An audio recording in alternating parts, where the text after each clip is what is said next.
There's no reason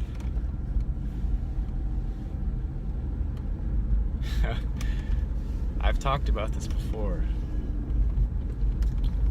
If you're wondering why your life is going in a particular way, a particular direction, why is it difficult for you? Why is that? Why are you having a rough time? How come you're not satisfied with your life? How come you're not happy?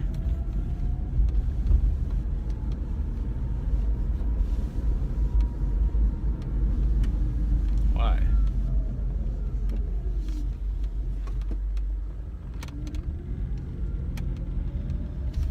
This is kind of along with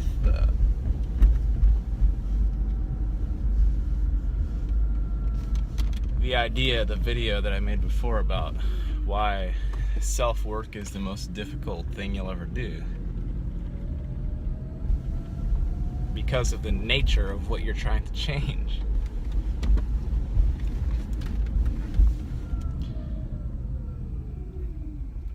You might as well give up from the get-go. Just throw that just throw that idea out the window, you know?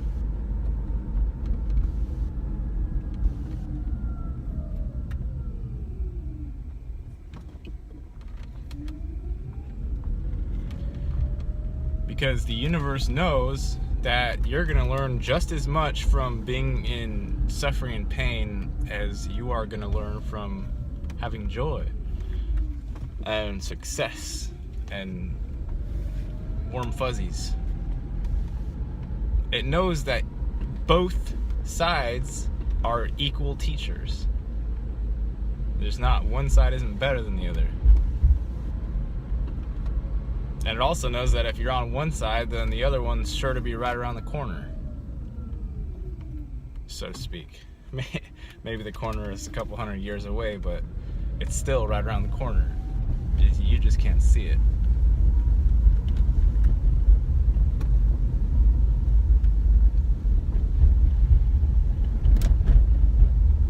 It comes from the idea that you could possibly ever have any clue about what you actually want or need.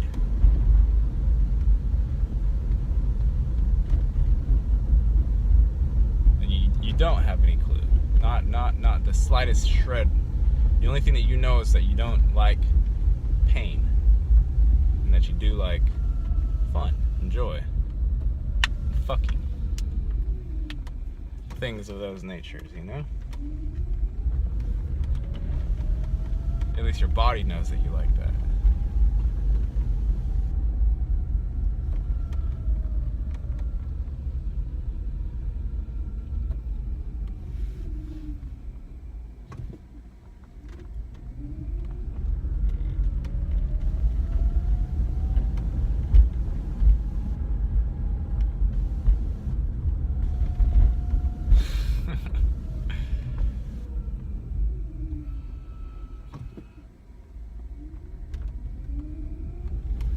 That's why it's people that are complaining about their lives and things, or else if they're saying this thing is impossible, it can never happen for me. Okay, they're right, they are correct, it could never happen for them, but it's also correct that if they decide that it could happen for them and they went and did it, it just simply would. Very, very easily. But there's no impetus for it to fly one way or the other is what I'm saying. There's not a there's not a predictor that will determine whether it's flying one way or the other. Who's to say whether that person's capable of flipping the switch? Who's to say that they're going to handle the stress correctly when it inevitably comes, when they are trying to introduce change into their lives? Who's to say they can handle the fear? Who's to say they don't just change their mind immediately? The first, sign of trouble that comes along, and they say, oh wait, this was a bad idea. I can handle that other shit. that I was complaining about before. And now I see that that other shit wasn't so bad. So I'm going back immediately. That's what a lot of people do.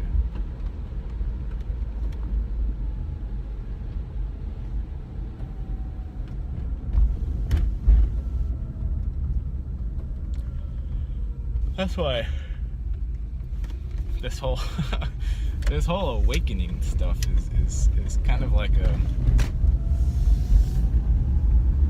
it's a bit of a train wreck. It's you know, it's a good train wreck. It's beautiful to watch. It's good to see people coming into their own, so to speak. But at the same time, there's a whole heap of other things. Thank you, Aussies, for lending me that word. There's heaps of other things that are coming along as well that they don't have a clue about what's gonna happen. Heaps.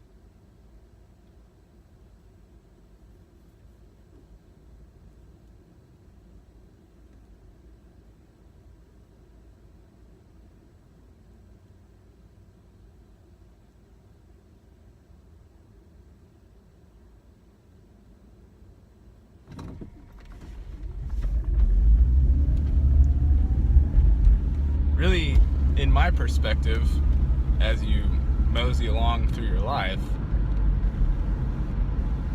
you don't get more self-control, you get less self-control. It's the idea that you're controlling anything is the one that's slowly slipping and fading, disappearing. It comes back and kind of like it gets a kick here and there, but for the most part, that one, along with all the questions and the yammering, yapping mind, that part fades, and the inherent perfection and beauty and melodic nature of the universe itself, as it is, without an ego mind trying to manage it, becomes apparent.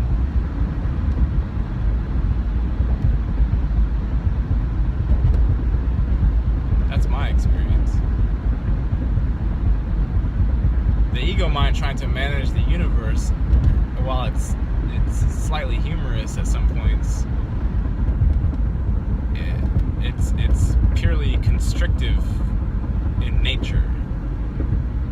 As far as it's just constricting the observer agent to two possibilities instead of an infinite amount of possibilities. It's not ever so-called accomplishing anything, aside from running around in ever-tightening circles in a manic depressive manner. And once it's seen that is just not a correct way for very long, then that way will start to drop off. You're being managed by the universe whether you like it or not. All of your stuff is being managed. There is a sense of self-control and self-will, but that's a small one. It's not a big sense. And when you finally catch a whiff of grace, or you finally get this, you just get this sense that the struggle is unnecessary, you're happy for that.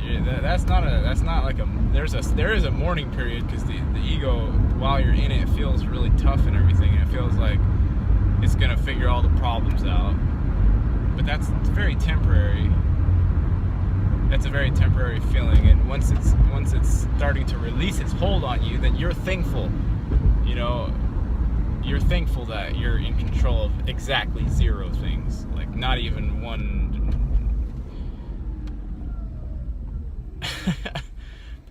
Because it's always a constant realization that all of this, even what I'm saying about not having control, even that's still mental posturing. It's still mind posturing. It doesn't mean that I don't have any control. It's a way of reframing, because the mind is constantly reframing. That's how it adapts. It's a way of reframing yet again its position. I could say I could repeat as a mantra 50 times a day. I have no control whatsoever. I could repeat that 50 times a day. And that wouldn't mean that I didn't have any control whatsoever, but it would throw me back to that perennial question, which is, who am I to have control in the first place? There is a sense of beingness and there's a sense of emotion happening, but as far as who's in control of what, that's the part that nobody's ever sure about. Nobody's sure about it. Like, is there a little guy inside the head, you know, pulling levers and stuff? Is God up there with the puppet strings? You know what I'm saying?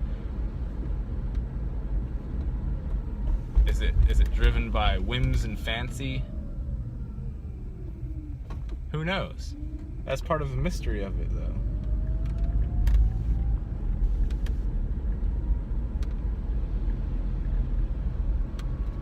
Is it driven by the magic money machine? Is it driven by Satan here in Satan's realm? Does anybody know? God does it, right? God's doing everything. God has a million different control apparatus. He's got this video game control with 1 billion buttons on it. And he's really good at that, right?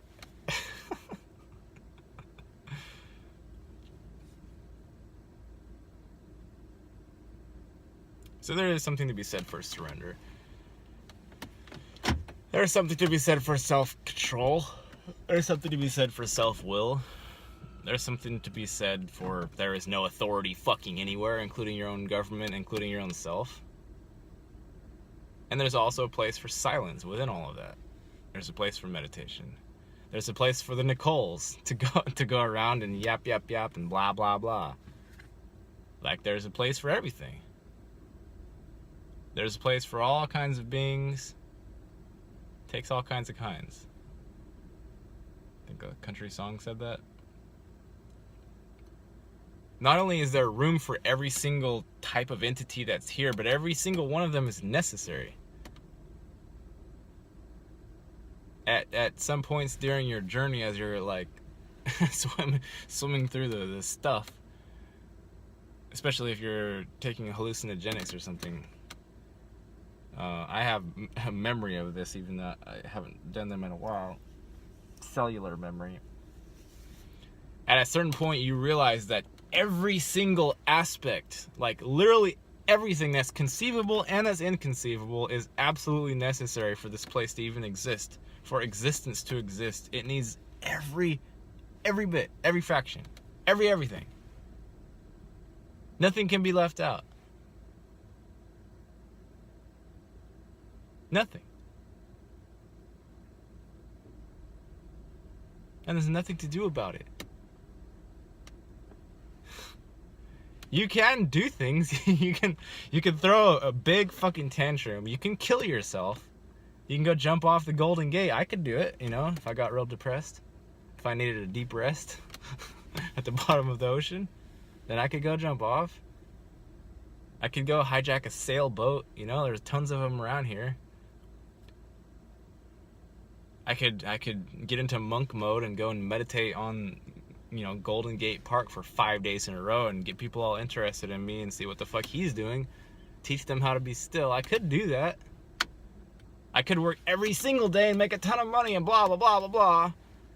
I could do any one of these things. I could do all of them, and I could do none of them. You see? What's there to do? So at a certain point, you give up. This is a very slow release capsule. You start giving up, a grasping to making your moment do something special, and you just allow the things to happen as they happen. And as you become more meditative, then, you know, they're happening in a slightly less frenetic, less schizophrenic, less psychotic way. And you stop judging everything as it's happening. Allow. Anyway, that's that. Good night.